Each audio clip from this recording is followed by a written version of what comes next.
किसान आंदोलन का शंभू बॉर्डर पर आज 11वां दिन है और आज के दिन किसान जो हैं वो शांतिपूर्ण तरीके से बॉर्डर पर बैठे हुए हैं। आज इनके आला किसान नेताओं की तरफ से फैसला लिया जाना है कि सरकार से 5वें दौर की बातचीत करनी है एमएसपी के मुद्दे पर या नहीं। वहीं 21 वर्षीय युवा किसान की मौत के बाद किसानों के द्वारा आज देश भर में ब्लैक डे के रूप में मनाया जा रहा है। शंभू बॉर्डर पर भी बड़ी संख्या में जो किसान यहाँ पर मौजूद हैं वो अपनी पगड़ी के ऊपर काले कपड़े या फिर शरीर के जो वस्त्र हैं उनमें से काले कपड़े पहने हुए हैं, जिससे कि वो एक संदेश दे सकें कि जिस तरह से बर्बरता पुलिस के द्वारा की गई और युवा किसान की मौत हुई है उसके खिलाफ वो प्रदर्शन कर रहे हैं। कैमरामैन दीपक के साथ दीपक दुबे, न्यूज़ 24 शंभू बॉर्डर। पंजाब के मुख्यमंत्री भगवंत मान ने आज एक बड़ा ऐलान किया है। 21 फरवरी को किसान आंदोलन के दौरान जान गंवाने वाले शुभकरण सिंह के परिवार को 1 करोड़ का मुआवजा दिया जाएगा। इसके अलावा उनकी छोटी बहन जो है उनको सरकारी नौकरी देने का वादा किया गया है। पंजाब के मुख्यमंत्री भगवंत मान ने सोशल मीडिया पर पोस्ट किया और उन्होंने कहा कि मारे गए किसान शुभकरण के परिवार को पंजाब सरकार 1 करोड़ रुपए की मुआवजा राशि देगी। शुभकरण की छोटी बहन को पंजाब सरकार की ओर से नौकरी दी जाएगी और दोषियों के खिलाफ उचित कानूनी कार्रवाई की जाएगी। फर्ज निभा रहे हैं। और इतना ही नहीं, मुख्यमंत्री भगवंत मान ने कहा कि परिवार की आर्थिक और सामाजिक दोनों तरह से पूरी तरह से मदद जो है वो सरकार जो है वो करेगी। चंडीगढ़ से कैमरा पर्सन नजर आना के साथ अमित पांडे, न्यूज़ 24।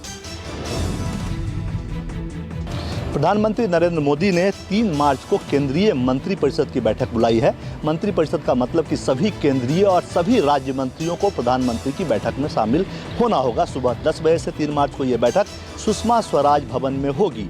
ये बैठक खास है क्योंकि चुनाव के ऐलान के पहले ये नरेंद्र मोदी की जो दूसरे टर्म की सरकार है उस मंत्रिपरिषद की आखिरी बैठक होगी। लेकिन ये बैठक अलग है चूँकि दूसरे टर्म का ये आखिरी मंत्रिपरिषद की बैठक होगी और प्रधानमंत्री ने इस बार एक नया टास्क मंत्रियों को दिया है और कहा है कि आप ये ना सोचें कि अगले टर्म में यानी तीसरे टर्म जिसे लेकर प्रधानमंत्री लगातार कॉन्फिडेंट दिख रहे हैं उसमें कौन मंत्री बनेगा या नहीं बनेगा। कैमरामैन दीपक के साथ कुमार गौरव, न्यूज़ 24 दिल्ली। समाजवादी पार्टी और कांग्रेस का उत्तर प्रदेश में गठबंधन हो जाने के बाद अब उत्तर प्रदेश में छोटे छोटे दलों का रुझान भी इंडिया गठबंधन की तरफ बढ़ रहा है। ऐसे में समाजवादी पार्टी इन छोटे दलों के उम्मीदवारों को अपने सिंबल पर चुनाव लड़वाकर बढ़त हासिल करने की कोशिश में है। खबर है कि भीम आर्मी के चंद्रशेखर, टीएमसी के ललितेश त्रिपाठी और अपना दल कमेरावादी की राष्ट्रीय अध्यक्ष कृष्णा पटेल को समाजवादी पार्टी अपने सिंबल पर चुनाव लड़वा सकती है। दरअसल इन छोटे दलों का अपनी जाति और खास जिलों में अच्छा प्रभाव है, इसलिए समाजवादी पार्टी इन छोटे दलों को इंडिया गठबंधन का हिस्सा बनाने का प्रयास कर रही है। मानस श्रीवास्तव, लखनऊ, न्यूज़ 24। दिल्ली में आम आदमी पार्टी और कांग्रेस के बीच गठबंधन की खबर के बाद आम आदमी पार्टी के तमाम वरिष्ठ नेताओं ने यह आरोप लगाया है बीजेपी पर कि जिस तरीके से खबरें आई हैं उसके बाद से बीजेपी के बीच में घबराहट दिख रही है और यही वजह है कि ईडी का 7वां समन भेजा गया है। उन्होंने आरोप लगाया है कि उनको विश्वस्त सूचना मिली है कि अब सीबीआई आने वाले 2 से 3 दिनों के अंदर दिल्ली के मुख्यमंत्री अरविंद केजरीवाल को गिरफ्तार कर सकती है। सौरभ भारद्वाज जो कि दिल्ली में मंत्री है, उन्होंने साफ तौर पर आरोप लगाया कि जिस तरीके से गठबंधन की खबर आई है उसके बाद से इस तरीके की जो खबरें हैं वो आनी शुरू हो गई है। कैमरा पर्सन कलिकांत झा के साथ पल्लवी झा, दिल्ली, न्यूज़ 24। प्रधानमंत्री नरेंद्र मोदी ने 3 मार्च को केंद्रीय मंत्रिपरिषद की बैठक बुलाई है। मंत्रिपरिषद का मतलब कि सभी केंद्रीय और सभी राज्य मंत्रियों को प्रधानमंत्री की बैठक में शामिल होना होगा। सुबह 10 बजे से 3 मार्च को ये बैठक सुषमा स्वराज भवन में होगी। ये बैठक खास है क्योंकि चुनाव के ऐलान के पहले ये नरेंद्र मोदी की जो दूसरे टर्म की सरकार है उस मंत्रिपरिषद की आखिरी बैठक होगी। सूत्र ये बताते हैं कि अब तक की बैठकों में लगातार इससे पहले जो बैठक होते थे उसमें तमाम विपक्षी शासित राज्यों में जो केंद्र सरकार के प्रोजेक्ट चल रहे हैं उसमें क्या तेजी आई, बीजेपी शासित राज्यों में जो केंद्र सरकार के प्रोजेक्ट चल रहे हैं उसमें क्या तेजी आई। जब केंद्रीय मंत्रिपरिषद की बैठक होगी तब उस पर चर्चा होगी और कई सारी चीज़ें फाइनल हो सकती है कि आगे हमें क्या करना है। इसमें से कई चीज़ें जो घोषणा पत्र होगी पार्टी की उसमें भी शामिल किए जा सकते हैं। कैमरामैन दीपक के साथ कुमार गौरव, न्यूज़ 24 दिल्ली। कांग्रेस पार्टी ने आज भाजपा के ऊपर चंदे को लेकर गंभीर आरोप लगाए। उन्होंने साफ साफ कहा कि भाजपा जो है, मोदी सरकार जो है, वो ईडी, सीबीआई और इनकम टैक्स डिपार्टमेंट के जरिए करीब 30 कंपनियों से हफ्ता वसूली कर रही है।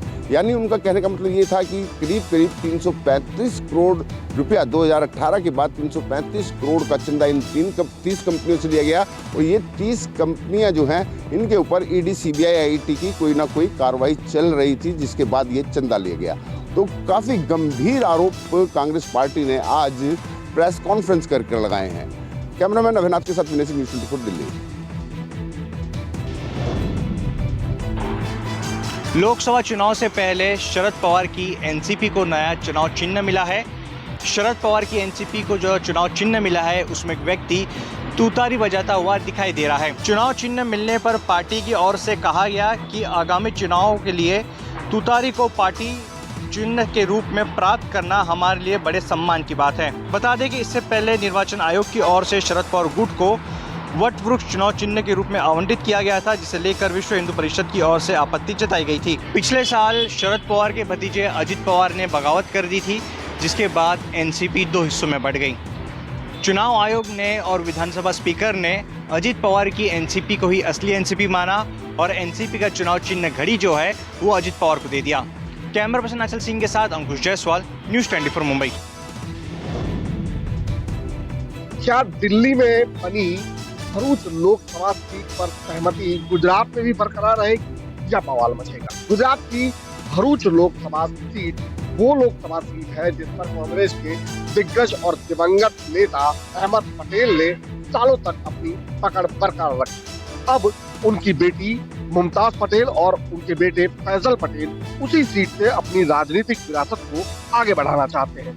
दिल्ली में हुई दोनों पक्ष के नेताओं की बैठक के बाद भरूच लोकसभा सीट आपके खाते में जाते देख मुमताज पटेल और फैजल पटेल को अपनी राजनीतिक पारी शुरू होने से पहले ही खत्म होती दिखाई दे रही है। मुमताज पटेल ने कड़ा ऐतराज जताते हुए ट्वीट कर कह दिया कि वह अहमद पटेल की राजनीतिक विरासत को बचाने के लिए अंतिम सांस तक लड़ाई लड़ेंगी। बिहार में शिक्षा विभाग और राजभवन में तकरार एक बार फिर बढ़ गया है। दरअसल शिक्षा विभाग ने बिहार के विश्वविद्यालयों के कुलपति, कुल सचिव और परीक्षा नियंत्रकों की एक प्रशिक्षण शिविर आयोजन किया था जो 3 मार्च से होना था, लेकिन राजभवन ने एक पत्र जारी कर सभी विश्वविद्यालयों को इस प्रशिक्षण शिविर में भाग लेने से मना कर दिया था, जिसके बाद एक बार फिर शिक्षा विभाग ने एक आदेश जारी किया और 28 फरवरी को एक बैठक आयोजित किया जो शिक्षा विभाग में होना था, जिसकी अध्यक्षता के पाठक को करनी थी। लेकिन इस बार भी शिक्षा विभाग के इस पत्र को लेकर राजभवन ने आपत्ति जारी की और उसने इस बैठक को भी भाग लेने से मना कर दिया और कहा कि यह कुलाधिपति के कार्य क्षेत्र में हस्तक्षेप है, जिसको लेकर उन्होंने नाराजगी भी जताई है।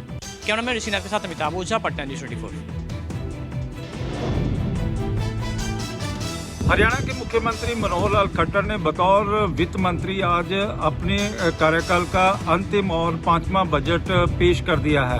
1,89,000 करोड़ के इस बजट में अलग अलग चाहे डिपार्टमेंट है, चाहे वो कृषि डिपार्टमेंट है, चाहे वो शहरी डिपार्टमेंट है या फिर हेल्थ डिपार्टमेंट है, इसी तरह एजुकेशन के ऊपर पूरी तरह से इसको सेंट्रिक कर दिया गया है। और इसमें खास बात यह है कि 5,47,000 के करीब जो प्रदेश के किसान हैं जिन्होंने ऋण लिया हुआ है, उनके ऋण माफी के साथ साथ जो जिनके ऊपर पेनल्टियां लगी हुई हैं उसको भी माफी की इस बजट में घोषणा की गई है। विशाल इंग्लिश, न्यूज़ 24, चंडीगढ़। ग्राम रक्षा दल के सदस्यों पर आज बिहार पुलिस ने जमकर लाठीचार्ज किया। ये सभी ग्राम रक्षा दल जो थे वह बीजेपी ऑफिस में धरना दे रहे थे और अपने वेतनमान और अस्थायी नौकरी की मांग कर रहे थे। भीड़ को हटाने के लिए जमकर लाठीचार्ज किया और सबसे बड़ी बात है कि लाठीचार्ज करने के बाद जो प्रदर्शनकारी थे वह बीजेपी के ऑफिस के बाहर से हट गए और जो धरना स्थल यानी पटना में जो गर्दनी बाग का धरना स्थल होता है वहां पर जाकर वो सभी ग्राम रक्षा दल के जो सदस्य हैं वो इस वक्त धरना दे रहे हैं। ग्राम रक्षा दल को पुलिस मित्र भी कहा जाता है। बिहार में इसकी संख्या करीब 1.25 लाख से भी ज्यादा है। कैमरामैन ऋषि के साथ सौरभ कुमार, पटना न्यूज़ 24। पश्चिम बंगाल में संदेश खाली का मामला रुकने का नाम ही नहीं रहा। लगातार बीजेपी के तरफ से बीजेपी इस मुद्दे को लेकर जनता के बीच में जा रही है। आज एक बार फिर से ईडी की बड़ी कार्रवाई हो रही है। ईडी की कार्रवाई शाहजहां शेख के करीबियों के घरों पे हो रही है। जो लोग इस मामले से जुड़े हुए हैं उनके ऊपर आरोप है कि शाहजहां शेख जिस तरह से राशन घोटाला हो और लोगों से जबरन जमीन दखल अंदाजी किया था, जबरन जमीन को वहां पे दखल किया है, इन सब चीजों को लेकर ईडी आज कोलकाता और हावड़ा में 6 जगहों पे छापेमारी कर रही है और ईडी दस्तावेज को जुटाने की कोशिश में जुट चुकी है जो शाहजहां शेख से जुड़ा हुआ है। तो कह सकते हैं एक तरफ महिला मोर्चा की जो टीम है वहां संदेश खाली में पहुंची हुई है और दूसरी तरफ ईडी की आज कोलकाता और हावड़ा में बड़ी कार्रवाई किया जा रहा है शाहजहां शेख के खिलाफ। कैमरामैन पंकज के साथ मनोज पांडे, न्यूज़ 24 संदेश खाली। महाराष्ट्र के पूर्व मुख्यमंत्री और पूर्व लोकसभा अध्यक्ष मनोहर जोशी थोड़ी ही देर में पंचतत्व में विलीन हो जाएंगे। सुबह 3:05 पर उन्होंने आखिरी सांस ली। वो 86 साल के थे। पूरे महाराष्ट्र में उनके निधन से शोक की लहर है। कई सारे नेताओं ने उनके अंतिम दर्शन किए जिसमें एनसीपी सुप्रीमो शरद पवार, उप मुख्यमंत्री देवेंद्र फडणवीस भी शामिल हैं। अगर मनोहर जोशी के करियर की बात करें तो उन्होंने नगर सेवक से अपने राजनीतिक करियर की शुरुआत की और शिखर तक गए और वो महाराष्ट्र के मुख्यमंत्री रहे। इसके अलावा लोकसभा अध्यक्ष भी रहे। कैमरा राजेंद्र के साथ इंद्रजीत सिंह, न्यूज़ 24 मुंबई। समाजवादी पार्टी के बाहुबली नेता विनय तिवारी के ठिकानों पर आज सुबह से ही ईडी की रेड जारी है। ये रेड करीब 1 दर्जन ठिकानों पर चल रही है।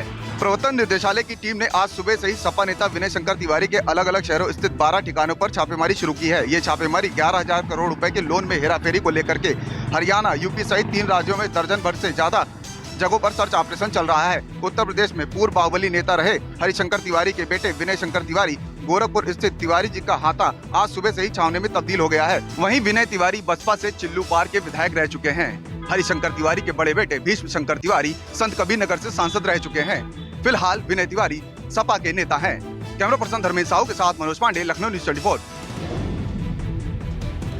चीन को करारा जवाब देने के लिए भारतीय सेना ने अपनी पूरी तैयारी पहले से तो की ही है, साथ ही साथ अब LAC पर और ज्यादा अपनी ताकत बढ़ा रही है। जी आपको बता दें कि अरुणाचल प्रदेश में चिनूक हेलीकॉप्टर के साथ साथ M777 अल्ट्रालाइट को भी तैनात कर दिया गया है। चिनूक हेलीकॉप्टर अत्यधिक भार लेकर उड़ान भरने में सक्षम है। चिनूक की मदद से M777 को भी कुछ ही घंटों में अरुणाचल प्रदेश पहुंचाया जा सकता है। जी आपको बता दें कि अरुणाचल प्रदेश और उसके आसपास के इलाकों में लगातार इंफ्रास्ट्रक्चर का निर्माण तो भारत कर ही रहा है, साथ ही साथ जिस तरह से चीन ने नियंत्रण रेखा पर गांव बसाना शुरू किया है उसी तरह से अब भारत भी नियंत्रण रेखा पर गांव बसाने की शुरुआत करने जा रहा है। कैमरा पर्सन प्रहलाद के साथ पवन मिश्रा, न्यूज़ 24 दिल्ली।